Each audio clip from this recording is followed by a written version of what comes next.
Merci beaucoup, cher ami professeur Yousra. Alors, je suis ravie aujourd'hui de voir mes chers amis, mes chers collègues, mes chers maîtres, et j'ai l'honneur de discuter avec vous et de partager avec vous ce sujet concernant les cancers différenciés de la thyroïde. On va commencer par la prise en charge préopératoire. Alors, avant de parler de la prise en charge préopératoire proprement dite, je partage avec vous les dernières données épidémiologiques concernant les cancers différenciés de la thyroïde. Alors, selon cette enquête Globocan, on estime,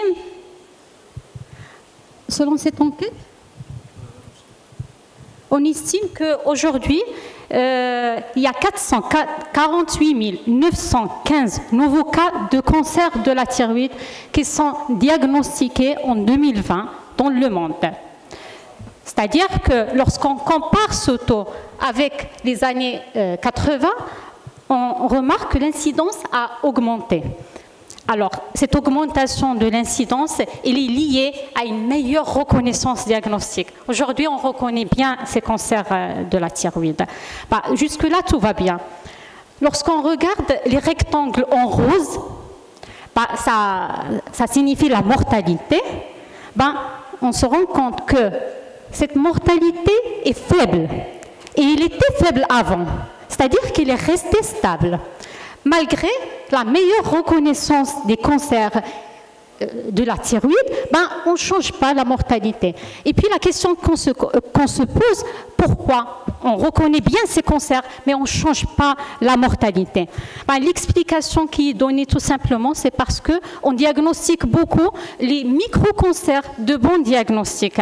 Ces micro-cancers, lorsqu'ils sont laissés sur place, ils n'allaient pas probablement donner des symptômes, ils n'allaient pas de toute façon retentir sur la mortalité.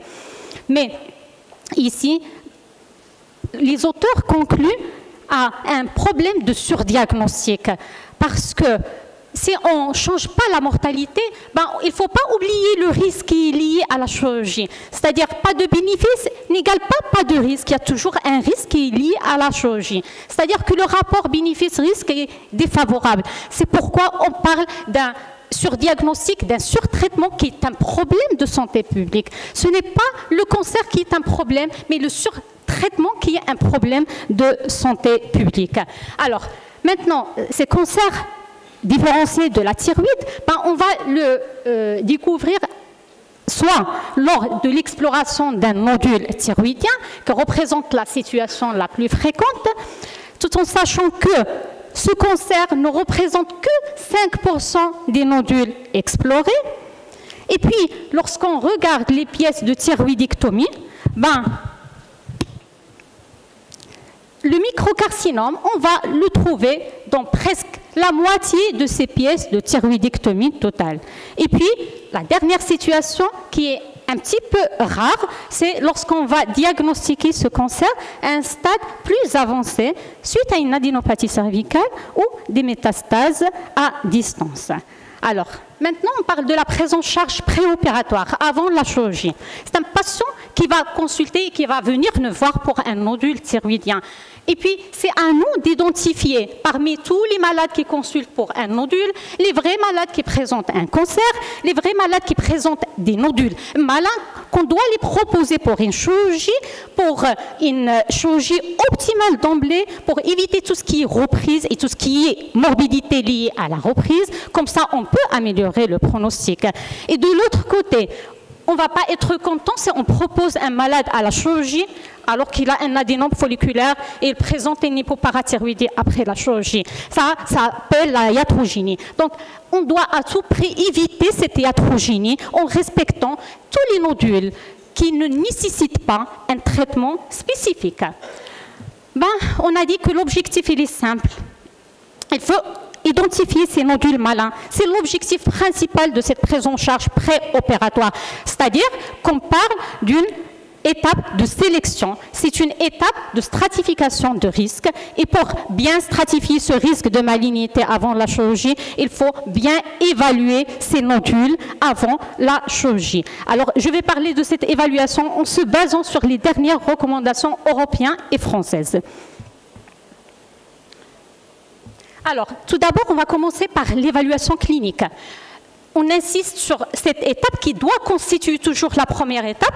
On va pas commencer par l'échographie d'emblée, ce n'est pas le premier examen, mais c'est l'évaluation clinique qui doit se faire en premier. Désolé pour le problème d'adaptation, mais le plus important, c'est que c'est vrai que ce nodule, il peut avoir l'apparence d'un nodule banal avec un examen clinique qui est tout à fait normal. Mais lorsqu'on a des arguments cliniques en faveur de la malignité, il faut dire que ces arguments, ils ont une valeur prédictive positive tellement élevée. Et surtout lorsqu'on a plus de 2 arguments en faveur de la malignité. Et à partir de notre évaluation clinique, on peut se situer, on peut déjà stratifier le risque, on peut dire déjà est-ce qu'on est à haut risque de malignité ou non. Par la suite, sur le plan biologique, maintenant tout le monde est d'accord qu'il n'y a que la TSH. Le seul examen biologique qu'on doit demander dans le cadre des bilans, dans le cadre de l'évaluation initiale des nodules thyroïdiens. Alors, c'est en raison de stratification de risque, on va se demander est-ce qu'il y a un lien entre ce taux de TSH et le risque de malignité de ce nodule. La réponse est oui, mais indirectement, dans le sens où la TSH, c'est les bases, il va nous permettre d'identifier les nodules autonomes qui sont associés à un faible risque de malignité. Après, tout le reste n'est pas systématique. La calcitonine, on connaît les indications très bien et de toute façon, c'est indiqué avant toute chirurgie. Parce que le CMT, il nécessite une prise en charge chirurgicale qui est totalement différente. La calcémie est aussi indiquée avant toute chirurgie thyroïdienne pour ne pas méconnaître une hyperpara qui doit être opérée en même temps que la chirurgie de nodule thyroïdien. Pour ce qui est de dosage de thyroglobuline, il n'y a pas une indication dans l'évaluation initiale de ce nodule thyroïdien, sauf une situation exceptionnelle et en même temps pas consensuelle. C'est lorsqu'on est devant un malade qui présente des métastases diffuses, pulmonaires et osseuses, et il n'a pas un primitif connu, mais il a un nodule thyroïdien. Et on incrimine son nodule thyroïdien. Alors là, on peut doser la thyroglobuline, mais on parle d'un seuil qui est très élevé. C'est plus de 1500 pour pouvoir évoquer cet éventuel primitif thyroïdien de ces métastases. Maintenant, sur le plan échographique, après l'évaluation clinique et biologique, c'est vrai, c'est le gold standard dans la stratification de risque de nodules. Et je ne vais pas m'attarder ici, ça a été très bien traité dans l'atelier de ce matin par Dr Edouard. Cette échographie, il va me donner un score au TIRATS et puis on va regarder aussi, et on s'intéresse aussi à regarder les signes accessoires. Ça ne change pas le score au TIRATS, mais ça module au sein de ce score le risque de malignité. C'est-à-dire, si je prends un nodule qui est au TIRATS 5, c'est l'équivalent d'un risque entre 26 et 87%. Est-ce que je suis à 26% ou je suis à 87%. C'est une fourchette qui est très large. Les signes accessoires vont moduler ce risque et vont me permettre de dire est-ce que je suis dans la limite haute de ce risque ou bien je suis plutôt dans la limite basse de ce risque. Alors, deuxième objectif de l'échographie, et c'est tellement intéressant, c'est que on fait une échographie cervicale et pas thyroïdienne, on examine en même temps et on étudie les aires ganglionnaires. Et à chaque fois on a un ganglion, il faut bien le caractériser, il faut bien chercher les signes de malignité.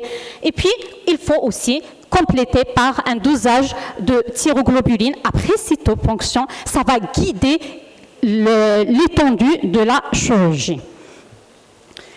Ça nous intéresse de connaître comment les principaux cancers différenciés de la thyroïde se traduisent sur le plan échographique. Alors, le carcinome papillaire classique, il a été très bien détaillé par Dr Edouard, c'est l'aspect d'un nodule au TIRATS 5 et il a très bien dit que l'échographie est faite pour ce genre de carcinome papillaire. Dans un quart des cas, il va avoir un aspect de TIRATS 4. Alors, pour le carcinome folliculaire, c'est le nodule qui est volumineux, c'est le nodule qui est entièrement solide avec une vascularisation vascularisation intranodulaire caractéristique. Et il faut toujours faire attention à chaque fois qu'on est devant un nodule solide, entièrement solide et volumineux comme ça. Il faut faire attention et allumer le Doppler et chercher la vascularisation intranodulaire. Alors pour le carcinome oncocytaire, l'aspect c'est celui d'une hypoéchogénicité avec une macrocalcification. Et c'est un nodule, lorsqu'on va le cytoponctionner, on va avoir une catégorie 4 et c'est très évocateur d'un carcinome oncocytaire. Et pour le carcinome sclérosant diffus, c'est un aspect échographique qui est très pathognomonique. Déjà, le terrain est intéressant parce que surtout les jeunes avec une auto-immunité, avec une thyroïdite auto-immune. Et puis, sur le plan échographique, on voit ici des microcalcifications diffuses. Ça peut intéresser une partie de lobe ou tout le lobe. Et une caractéristique très très importante, c'est que des mêmes côtés de ces microcalcifications, on trouve une adénopathie avec des microcalcifications de même type et c'est pathognomonique carcinome sclérosant diffus. Alors, après cette évaluation clinique, biologique et échographique, on arrive maintenant à l'évaluation cytologique. Tout ce qui est indication en fonction de la taille et en fonction des scores Ohtayrat, on les maîtrise bien et puis ça ne change pas dans les nouvelles recommandations. Par contre, on va détailler quelques situations particulières de la cytoponction. C'est la situation de ce nodule infracentimétrique, mais il est fortement suspect. On a dit que le bénéfice de la chirurgie, en tout cas, il se révèle malin, on ne trouve pas toujours un bénéfice de la chirurgie. Et le rapport bénéfice-risque n'est pas toujours favorable. C'est pourquoi il faut vraiment sélectionner les malades qui vont nécessiter cette cytoponction ou bien ils vont nécessiter cette chirurgie. C'est surtout les patients jeunes, parce qu'on ne va pas pouvoir les surveiller éternellement. On ne va pas pouvoir les surveiller pendant 30 ans, 40 ans, c'est contraignant. Et surtout lorsqu'il y a des signes inquiétants à l'échographie, comme la position à proximité de la capsule des nerfs laryngés avec des signes d'extension extrathyroïdien et aussi ce nodule qui est associé à une adénopathie cervicale. La deuxième situation particulière, c'est celle d'un nodule qu'on a diagnostiqué suite à la réalisation d'un PET scan FDG. On appelle ça bien sûr incidentalome thyroïdien. La particularité ici, c'est que le risque de malignité est de 30 à 35%. Ce n'est pas les 5 à 10% comme les autres nodules. Ça impose la réalisation d'une échographie, bien évidemment, et en fonction des scores Ohtayrat, on va décider par rapport à la cytoponction. Sauf qu'on va ponctionner les nodules supracentimétriques 4 et 5, et puis les Ohtayrat 3, c'est à partir de 20 mm. La troisième situation particulière maintenant, c'est lorsque j'ai un nodule avec une TSH moins de 1 et indication théorique à la cytoponction. Maintenant, dans le dernier consensus, on propose de faire une scintigraphie avant pour identifier ces nodules autonomes qui ne nécessitent pas une cytoponction. Alors, les arguments derrière cette recommandation, c'est tout simplement la TSH dans les séries des nodules autonomes, il n'est pas toujours très freiné. On peut avoir une TSH normale et dans la limite basse de la normale. Ça d'une part. Et d'autre part, le risque de malignité des nodules autonomes, on le connaît, il est très faible. Et la troisième raison, c'est que lorsqu'on fait une cytologie, on va trouver une cytologie indéterminée et ça n'aide pas beaucoup. Maintenant, la particularité de l'enfant, c'est encore une fois, l'enfant, c'est un risque de malignité beaucoup plus élevé que l'adulte et l'indication de la cytoponction, c'est pour tous les nodules supracentimétriques. Maintenant qu'on a fait cette cytoponction, l'analyse cytologique, c'est facile parce qu'on a cette terminologie internationale dans sa dernière version 2023. Ça nous donne le type de catégorie, le risque de malignité et aussi une proposition de conduite à tenir. Cette évaluation cytologique, il va nous permettre une stratification de risque, mais beaucoup plus précise. Dans le sens où, lorsqu'on a une catégorie 5 ou 6, 5 c'est suspect de malignité, 6 c'est malin, et ce sont les nodules qu'on va proposer à la chirurgie. Lorsqu'on a une catégorie 2, c'est bénin s'il y a une concordance avec les autres arguments. Et ce sont les nodules qu'on va les surveiller, bien sûr, s'ils sont asymptomatiques. Et puis, catégorie 1 veut dire c'est non contributif, il faut refaire la cytoponction. Jusque-là, la décision il est assez facile. Mais lorsqu'on est devant un risque intermédiaire, c'est la cytologie 3 et 4.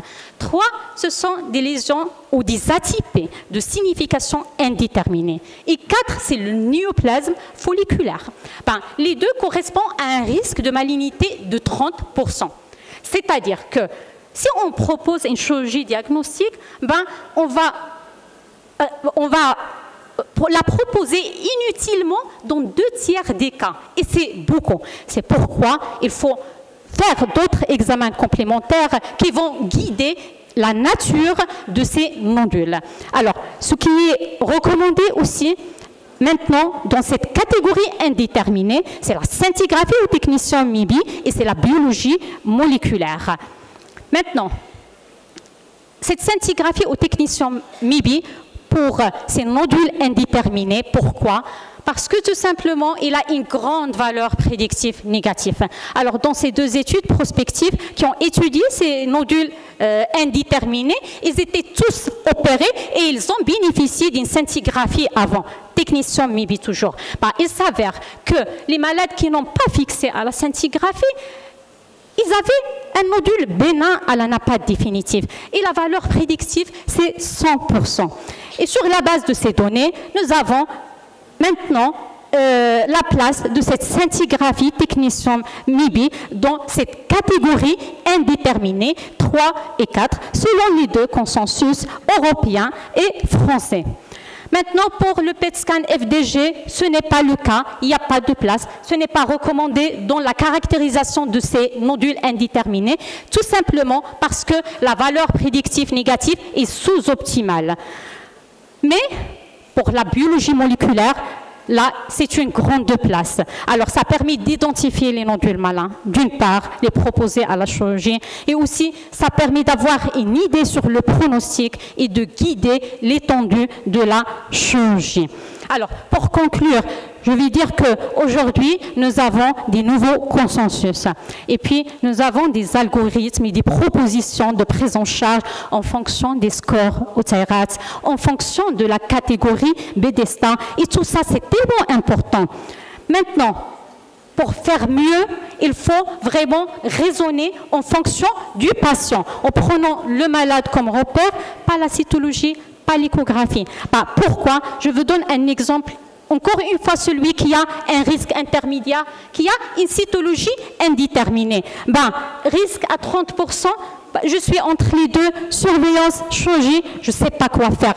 Je regarde les recommandations, c'est une place pour la biologie moléculaire, c'est une place pour la scinti au MIBI, et je n'ai pas forcément ces deux examens chez moi. Et je vais être perdue entre les deux. Maintenant, si je regarde le contexte clinique, mon patient il a un nodule ferme avec une adénopathie cervicale. Je fais l'échographie, c'est un Ohtayrat 5 avec plusieurs signes de forte suspicion de malignité. Je suis dans la limite haute de cette fourchette Ohtayrat 5. Je suis à 87% de ce risque.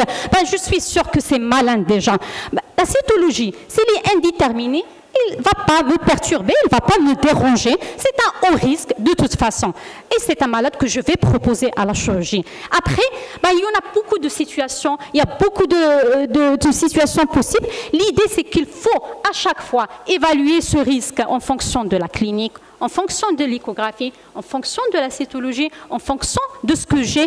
Je calcule le risque global, mais en fonction de mon malade. Comme ça, je peux éviter une chirurgie inutile.